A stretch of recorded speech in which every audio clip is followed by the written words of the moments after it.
Now what do we have here? It's Comet Kate. Yes, Comet is a long forgotten console, mostly because Astrolabe, which is also in faction, is a top 3 console.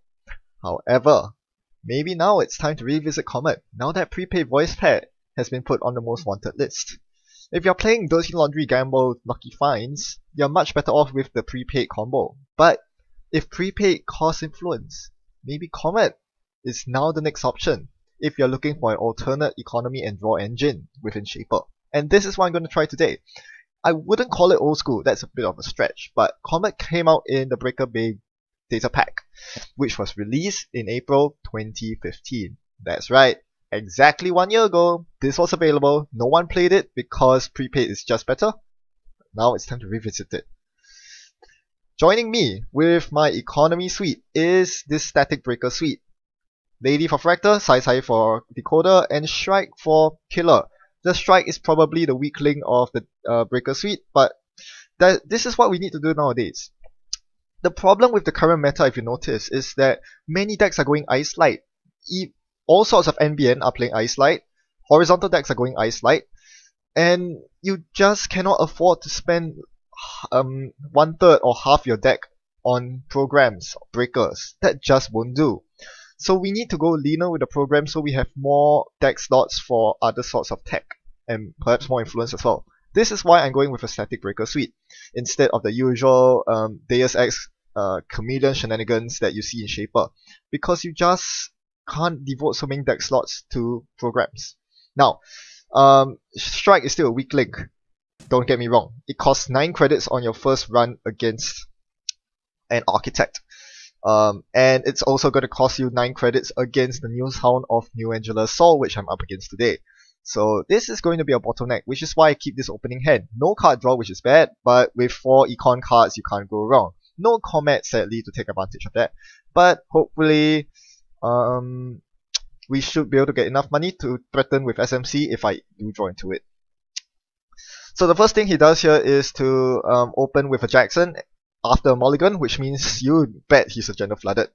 So no Hades Shard on my end, so what I do is to Dirty Laundry, R&D, and see a Scorched Earth, so now I know he's on the Scorch plan. Force the Jackson out, this refreshes the top card of R&D, so I get another poke. It's a paywall implementation, we can expect that next turn. Final click draw. I was very tempted to run HQ here, because I do want to get my runs in before he gets his paywall going, but seeing that he Jackson, you can be pretty sure that he has no agendas in hand, so I didn't bother.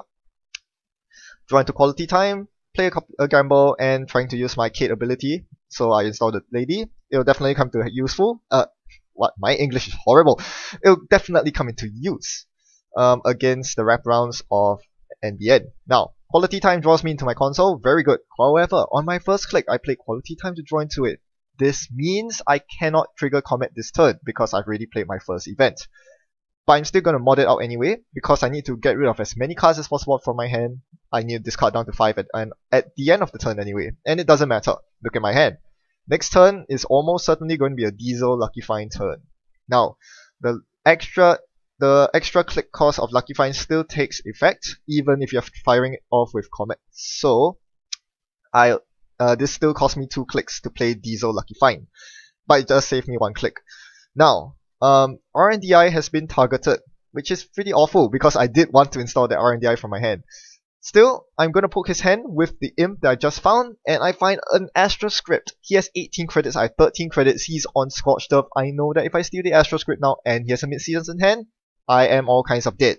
I do not run plus screen in this deck, and even if I do, it won't save me from Traffic Scotch. So my only option here is to imp the Astro. Might not be the best choice, because I don't know for sure if he has drawn his mid-seasons yet, but given his opening of Jackson draw, there's a good chance he does. So I'm not going to risk it, I'm going to play it safe. He doesn't have any threat of scoring out just yet, and even if he does, there's already 1 Astro in the bin, so I'm fine with that. Even if he has a Jackson on the table now, and shovels the Astro back in, I should still be fine, hopefully. Now, I don't really have many chances to fire Comet off here because I've used up a lot of the events in my deck. I cannot play Quality Find because that would flood my hand and I would have no clicks to get rid of it. So, what do I do with my remaining clicks? I still am at a credit deficit. I cannot run Archives and steal the Astro. With the 1 imp token, I think I can run one of his remotes. My only fear at this point is Cyberdex Virus Suite. If he resists Cyberdex and then I go on to steal an agenda or something, that would be bad. If I hit a Cyberdex with my imp, that would also be bad. This is a Lydiok well, so I'm going to just trash it with imp. Why not? Alright, what is my last move? Now, some of you might be questioning, why the hell are there blackmails in your deck? You have no bad pub. Yep, you've guessed it. I'm playing a current called Corporate Scandal. It gives me bad pub, so I have that extra remote pressure. This is the power of this deck.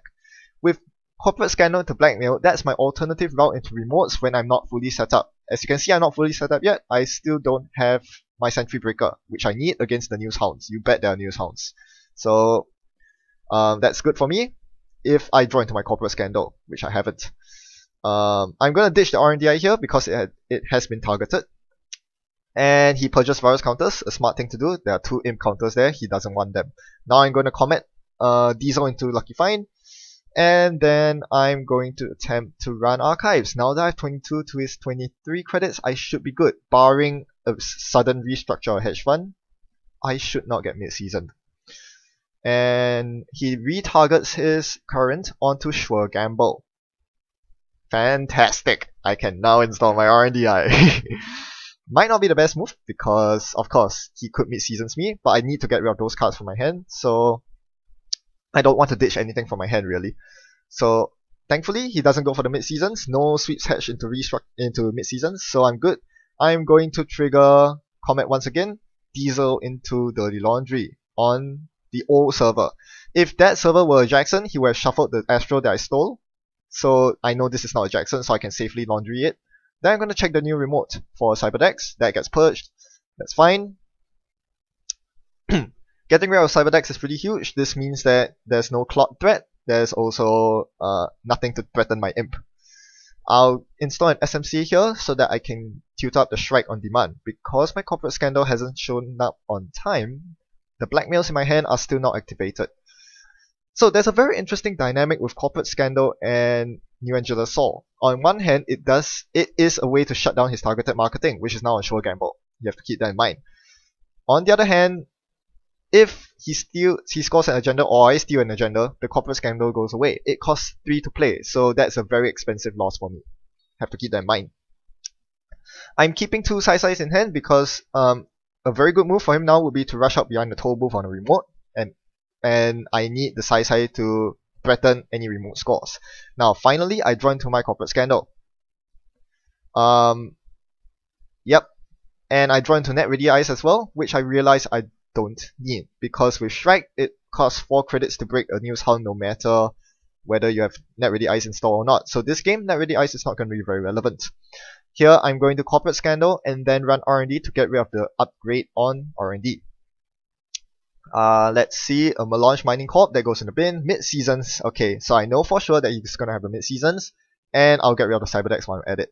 What I really wanted to do with second blackmail is to blackmail HQ, because I know there are agendas piling up in there. He hasn't used a Jackson in a long time. I really wanted to blackmail HQ, but after realizing that he still has the credit lead on me, and I'm down to 3 cards in hand, he can easily mid-seasons into single squash me, and that is bad. So I hold off the blackmail. I hope he doesn't score next turn so I can use the blackmail next turn. I played a Sure Gamble from my hand, and he tried to get his targeted marketing credits, but I reminded him that his current was gone. I played the Corporate Scandal. Haha. Yes, and the best thing about Corporate Scandal to blackmail is that they are both events. So COMET actually fires on both.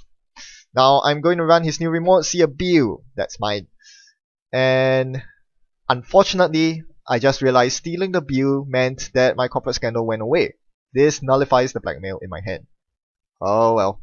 So much for that. And he retargets onto Levy AR Lab Access, which is a very good retarget. Knowing that I'm going down to my deck, that is a very good retarget. Unfortunately for him, I have the perfect solution to that. I can same old thing into my current, and then play the Levy, which is somewhere in my last 7 cards. I still haven't drawn it yet. Now I draw a card. I finally draw into my breaker. That was what I was looking for. I don't really want to tutor Shrike with SMC. That costs 7 credits. That's too much. I'd rather mod it out. Uh-oh. Uh-oh. Uh-oh, I forgot about the mid-seasons. Ugh. I was so fixated on my current going away that I forgot that mid-seasons was actually a thing. He traces me for 30. If I beat the trace, with all my credits, I'll have 5 tags. I can't afford to go bankrupt at this time, so I'm going to float the tags and hope he doesn't run closed accounts, which he doesn't. So now I need to win. Otherwise, I'll get traffic scorched. So, how to win? I'm going to mod in the Shrike, then I'll scavenge the data sucker for an imp. This does two things. Firstly, it allows me to get past a news hound, which costs 2 to res. Secondly, this allows me to have imp, which means I can imp away his scorchers if I see them. Instead, I see an agenda, which I steal. Running HQ again, since he hasn't scored anything for the longest time, I find that he's agenda flooded, and I win. Alright, time for an after action review. Now there's a lot I could talk about this deck. The Econ and Draw package, the Breaker Suite, so many things, but let's just focus on a couple. How was COMET? Well, it saved me 4 clicks, 5 if I actually remembered to trigger it that one time. So that's a full turn save. That's a lot of time saved. Don't underestimate click conservation. It does so much work. If I gave my opponent one more turn, he could have drawn into his game-winning Jackson. He could have gotten more money to mid-seasons. You never know. Unfortunately, the question we should be asking ourselves isn't how good is COMET good. The question is it better than Astrolabe? I think I like COMET because it is more reliable, in the sense that you always trigger it every game, as opposed to Astrolabe, which you might not trigger against decks like Vertical, HB, or Polana. What about Imp? Imp is always a generally useful card, especially in Shaper when you have program recursion. I really love Imp in Shaper if you haven't noticed by now. And it did so much work this game. It allowed me to run HQ safely, knowing that I can purge his kill combos, and if I do access an agenda like the Astro there, I could Imp it and avoid the mid-seasons. It also incentivizes HQ runs, which is always a good thing, because Shapers tend not to run HQ, which is not a good thing. Learn to run HQ more, Imp encourages you to do that. He also was forced to purge my Imp one time, and that really set him back a lot. That's 3 clicks forced away from him, and I gained 4 clicks from my Comet. So a lot of time going in my advantage. Finally, Shaper is generally resilient versus targeted marketing. As you saw, I never ever gave him the chance to to let him get a targeted marketing trigger. He didn't really need it. He was dirt rich. Well, he did. If I gave him even 1 targeted marketing, he would have gotten an easy mid-seasons off, and that cycle build wasn't very far off. Shapers are very resilient to that. You can target my Sure Gamble, I'm still going to play my Lucky Finds and my Laundries. You can target my Levy, I'm just going to play my current and then Levy. You can target, well, the only real thing you can target against Shaper is SMC, and then attempt to rush early behind a piece of binary ice. And he just didn't find that targeted marketing early enough. If he had targeted SMC on turn 1, I think the game might have gone very different. So that's about it. Thanks for watching and happy net running. I hope this has inspired you to try out other Shaper consoles for yourself. COMET is actually decently good. See you around.